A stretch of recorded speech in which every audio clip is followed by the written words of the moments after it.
Sabe aquelas atuações que você ama de paixão, mas sabe que não tem a menor chance de vencer quando são indicadas para o Oscar? Separei 10 casos dos últimos 20 anos nesse novo vídeo do Cine 7.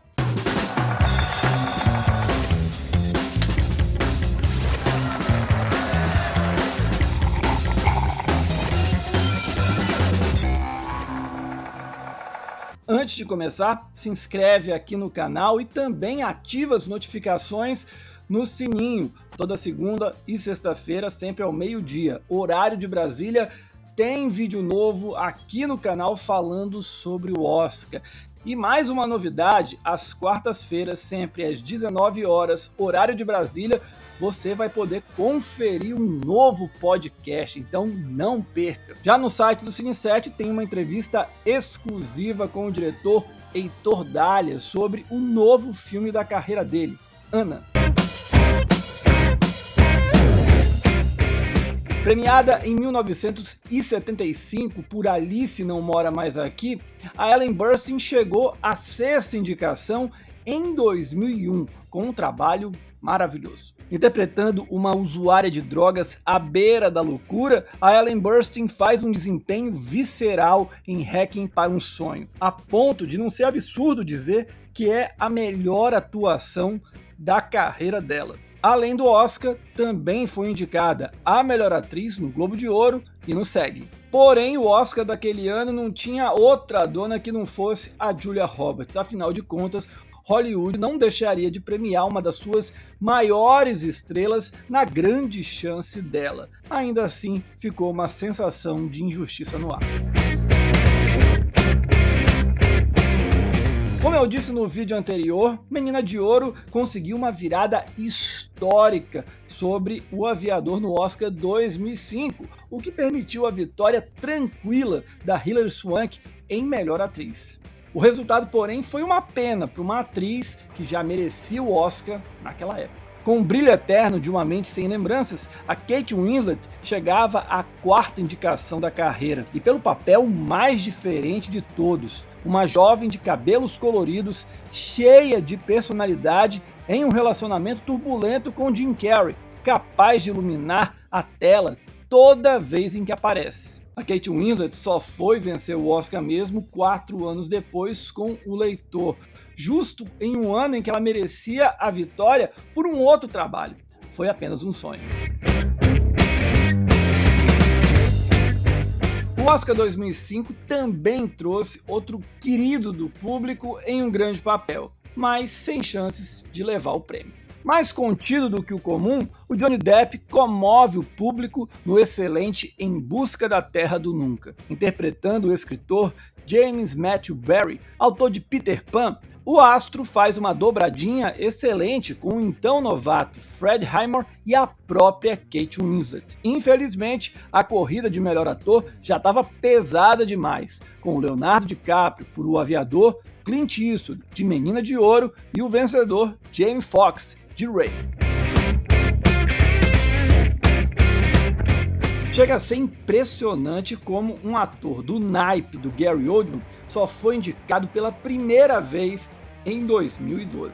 E aconteceu com O Espião que Sabia Demais, um ótimo suspense de espionagem baseado no livro do mestre John le Carré. No filme, o Gary Oldman traz uma delicadeza rara a esse tipo de personagem, com um comedimento e o senso apurado de observação aliada à discrição. A cena da borboleta é simbólica. Aquele Oscar, porém, estava entre o George Clooney de Os Descendentes e o vencedor Jean Dujardin de O Artista, o filme da temporada.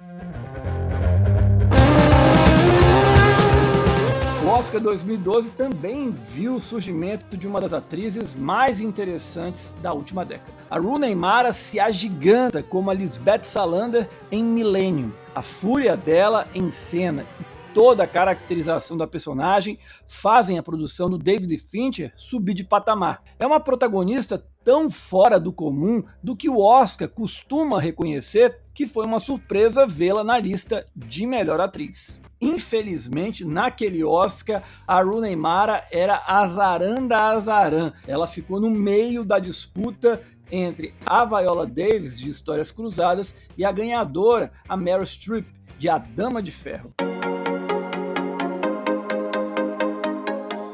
O Mestre é uma das obras-primas do Paul Thomas Anderson e rendeu indicações para todos os principais atores da produção.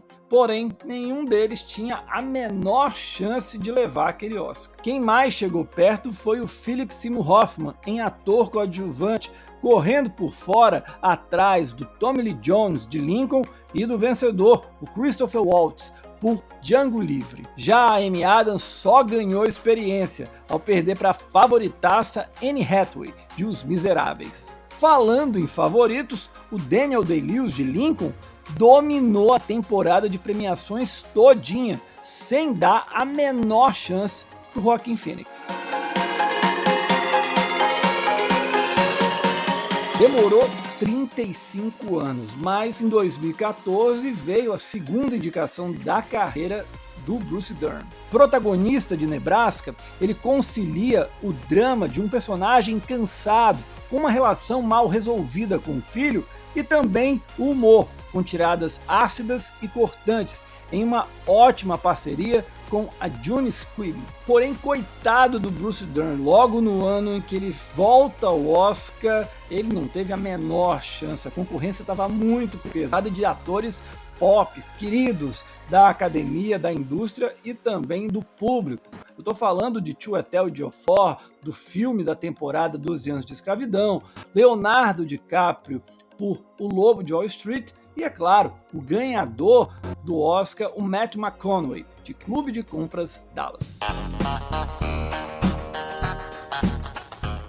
Eu já falei aqui no canal, causando muita polêmica, que eu não sou fã da atuação da Marion Cotillard em Piaf. Porém, isso não significa que eu desgoste dela. Pelo contrário, acho que o Oscar da francesa deveria ter vindo em 2015. Em 2 dias, uma noite, a Marion Cotillard traz um dos registros mais humanistas sobre depressão já feitos no cinema, em meio a uma história sobre a decadência das relações trabalhistas na Europa. Em um ano de atuações femininas que não foram tão fortes assim, a Marion Cotillard perdeu injustamente para Julianne Moore, que ganhou muito mais pelo conjunto da obra do que pelo desempenho dela em Para Sempre, Alice. Em 2016, a Brie Larson comandou a temporada de premiações, ganhou praticamente todos os prêmios. Porém, tinha uma candidata que merecia um pouco mais de atenção. A Charlotte Rampling não foi nomeada ao Globo de Ouro, BAFTA nem ao SEG, mas obteve a surpreendente indicação por 45 anos. A maneira como constrói as angústias e incertezas da personagem após ter a vida e suas memórias abaladas é fascinante, por revelar tudo gradualmente e de forma muito sóbria. A cena final é memorável. Em 2018, Hollywood já não era mais a mesma graças às bem-vindas denúncias do Me Too. E o Kevin Spacey foi um dos alvos dessa denúncia. E o Ridley Scott tomou uma decisão histórica. Semanas antes do lançamento de Todo o Dinheiro do Mundo, o diretor resolveu sacar o Spacey do elenco e chamar às pressas o Christopher Plummer para a vaga. Mesmo de última hora, o veterano entrega a competência e o talento de sempre, sendo de longe um dos pontos altos desse irregular policial. Eu até gosto do trabalho do Sam Rockwell, de 3 Anúncios para um Crime, que acabou sendo vencedor, porém queria mesmo que quem levasse aquele Oscar fosse o William Dafoe de Projeto Flórida. Como não deu, eu não ficaria nem um pouco chateado, nem um pouco triste se essa estatueta tivesse ido para o Christopher Plummer. Teria sido simbólico e também homenagearia um ator gigantesco que era o Plummer. Vamos então para os comentários de vocês. Eu começo com o Silvério, mais novo inscrito aqui no canal do Cine7 no YouTube. Obrigadão pela força, Silvério. E ele quer saber sobre o duelo Scorsese e Clint Eastwood que ocorreu no Oscar 2007. Ele gostaria de saber quem deveria ter sido o vencedor de melhor filme e direção, o Scorsese com Os Infiltrados e o Clint Eastwood com Cartas de Iwo Jima. Silvério, por mais que eu até prefira um pouquinho Cartas de Iwo Jima em relação aos Infiltrados, acho os dois filmes ótimos, muito bons, nada além disso. Eu acho que não tinha como deixar de premiar novamente o Martin Scorsese. Era a vez dele, era a hora dele. Então não acho absurdo nem um pouco. Próxima pergunta é de um espectador fiel aqui do canal, o Davi Vilela. E ele quer saber qual outro trabalho do Scorsese merecia um Oscar, além de Os Bons Companheiros, Taxi Driver, Dor Indomável e Cassino. Também pergunta se eu acho que Gangues de Nova York foi superestimado pela academia. Eu colocaria nessa lista, Davi, também A Última Tentação de Cristo, clássico dele nos anos 80, e O Lobo de Wall Street. E quanto ao Gangues de Nova York, eu acho que sim, é uma produção superestimada, mas não por ser ruim, talvez a gente também superestimou a crítica, o público, e o Scorsese não conseguiu atender essa expectativa, e acho que dele mesmo. Acho que Gangues de Nova York, sendo um pouquinho mais sucinto, tirando aquele romance dele com a Cameron Diaz, do DiCaprio com a Cameron Diaz, teria dado um filme mais forte, um filme maior. Agora é o Braz, outro também frequente aqui no canal, e ele fala que o caso Menina de Ouro e O Aviador lembra Nomadland versus Mank, que o filme do David Fincher surgiu com a expectativa de que finalmente seria a produção que daria esse Oscar para ele, porém, segundo ele, o tiro saiu pela culatra. Braz, faz sentido essa comparação sim, só acho que tem uma diferença. O Aviador, quando foi lançado, conseguiu uma boa repercussão de público, de crítica. Pode não ter sido aquilo que se imaginava, mas teve uma boa repercussão. Já Mank não empolgou o público e a crítica ficou meio dividida. E nesse período que Mank foi lançado, Nomadland já estava dominando a temporada de premiações. Tinha vencido Veneza, venceu Toronto, se credenciava cada vez mais forte. Enquanto Menina de Ouro fez um caminho mais incerto, turbulento. Como eu falei, dos grandes prêmios pré-Oscar, ele venceu apenas o DGA. Agora é a vez do André Luiz Martins, e ele quer saber sobre o Oscar da Regina King, se eu acho que ela teve uma atuação melhor que a da Rachel Weisz. André, eu prefiro a Rachel Weisz, mas eu não acho absurdo não essa vitória da Regina King. Acho que ela tá muito bem no filme também.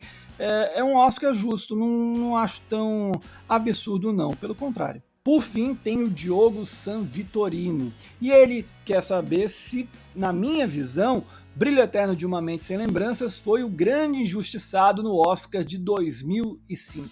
Diogo, eu acho que foi um dos grandes injustiçados. Vale lembrar que naquele ano também poderia ter concorrido Antes do Pôr do Sol e principalmente Closer, aquele filmaço do Mike Nichols com Jude Law, Clive Owen, Julia Roberts e Natalie Portman. É isso, senhoras e senhores, segunda-feira, meio-dia, horário de Brasília, tem vídeo novo aqui no canal falando sobre o maior duelo de grandes filmes que a gente viu no Oscar nestes últimos 20 anos. São duas obras-primas que tiveram o azar de concorrer no mesmo ano. A gente se encontra, até a próxima, tchau!